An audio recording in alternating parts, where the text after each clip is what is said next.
On October 29th, 1971, a tragedy occurred right here at this intersection behind us. This is where Duane Allman of the Allman Brothers Band died in a motorcycle accident. Barely over a year later, the bassist for the band, a man by the name of Barry Oakley, died just a few blocks from here, also in a motorcycle accident. We're going to show you the two sites, tell you more about it, and we hope you'll join us. On the day of the accident, Duane stopped by the big house to wish Barry's wife, Linda Oakley, a happy birthday. He left there and came driving down this road right here. As he was coming down right here, he was going a little too fast.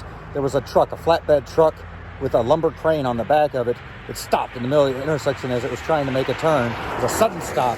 So Duane actually went out into the middle of the road to try to get around it, but in the process he managed to hit either the ball on the lumber crane or the back of the flatbed truck. Because at that point his motorcycle flew up into the air, landed on top of him, and he slid about 50 feet down the road and ended up on the side of the road. He was on his Harley-Davidson Sportster. The Harley was on top of him while he slid down the road before coming to a stop on this side of the road. His girlfriend Dixie Meadows and Barry's sister Candy were following in a car that was not too far away, but they did not see the accident happen.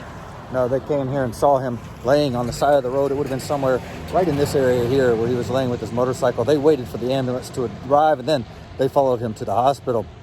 At the hospital, he was put into a 3-hour emergency surgery. Family members were told at the time, actually, that he had a good chance of surviving. However, he did not survive the 3-hour surgery. This is a pretty busy street, so I'm going to run out here real quick to get a better look at where the accident happened from the direction Duane was traveling. He would have been coming down that hill right there in front of us, going at a pretty high rate of speed.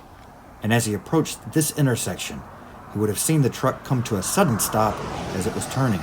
That's when he slowed down and tried to veer off to the left of the truck.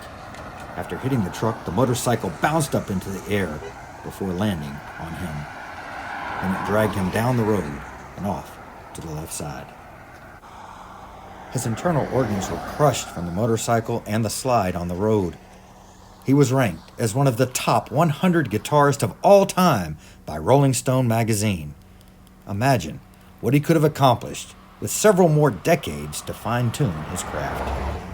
We are now at the spot where bassist Barry Oakley's accident occurred, which is just a couple blocks away from where Duane's was. He was coming around this curve right here that you can see behind us. A bus was coming the opposite direction. He was going pretty fast. He hit the front of the bus, bounced off that, hit somewhere toward the back of the bus, bounced off that, and then landed on the pavement with his head. Now, he got a ride from a friend home. He declined medical treatment, said he felt fine. He went home. About 3 hours later, he began to realize he was not fine. He was rushed to the hospital, where he passed away shortly after that. Doctors did say later, however, that the injuries were so bad that it wouldn't have mattered if he would have come to the hospital right away after the accident. Duane's death a year earlier had been very hard on Barry. Drummer Butch Trucks once told a reporter, "I don't think Barry really knew how to exist in a world without Duane. The sparkle that was Barry was simply gone. He drank himself into a stupor almost daily. We continued to tour, but Barry's heart just didn't seem to be 100% into it anymore." Due to these facts, some have suggested that perhaps Barry's accident wasn't entirely accidental. That, of course, is pure speculation. Over time, many people started to remember Barry more for his death than for his work in the band. Other band members tried to remind people of what an important part of the band he was. We, of course, will never forget his amazing bass work, including that riff at the beginning of the song Whipping Post. Amazing. The Allman Brothers Band continued on after the two deaths and played for many more decades. We can't help but wonder what songs and riffs we missed out on with the deaths of Duane and Barry.